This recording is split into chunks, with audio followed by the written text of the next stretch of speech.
This episode of the Recovery Couch is brought to you by JB Davis at Performance Chrysler Dodge Jeep Ram. For integrity, service, and unbeatable deals, ask for JB in Centerville and tell them the Recovery Couch sent you.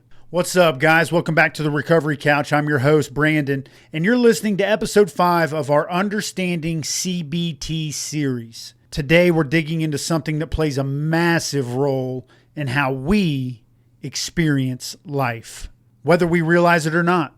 We're talking about cognitive distortions, the mental filters and patterns that twist our thinking and distort our reality. A cognitive distortion is a way of thinking that's inaccurate, often negative, and typically automatic. These thoughts usually show up in response to stress, failure, fear, or shame. And here's the key: they feel real, but they're often built on false assumptions or old wounds. We all experience them, but the more aware we become of these patterns, the more power we have to challenge them and to choose something healthier. Let's break down a few of the most common ones. 1, all or nothing thinking, also known as black and white thinking. You either succeed or you're a failure. There's no in between. The mindset leaves zero room for grace, growth, or process. Number 2, catastrophizing. This is when your mind jumps straight to the worst case scenario, often without evidence. One small mistake becomes the end of the world. Number 3, mind reading. We assume we know what others are thinking, and it's usually negative. He didn't text back. He must be mad at me. But the truth is, we cannot read minds, and assuming the worst creates unnecessary anxiety. 4, labeling. You make one mistake and label yourself as a failure, a screw-up, or a burden.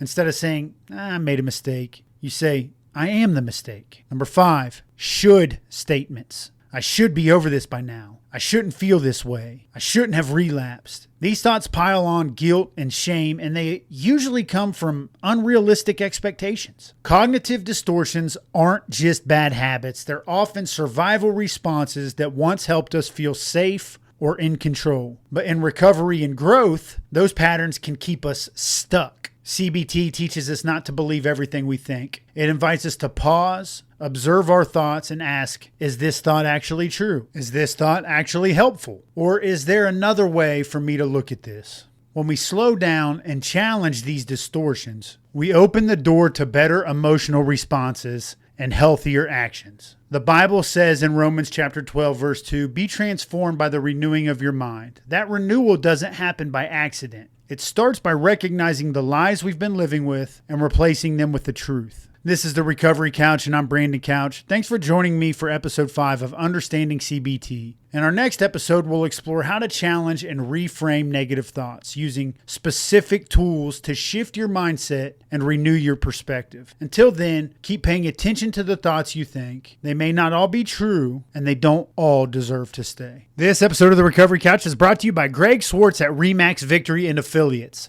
Whether you're buying or selling your home, Greg brings heart, hustle, and honesty to every deal. Call Greg at 937-477-8975 today.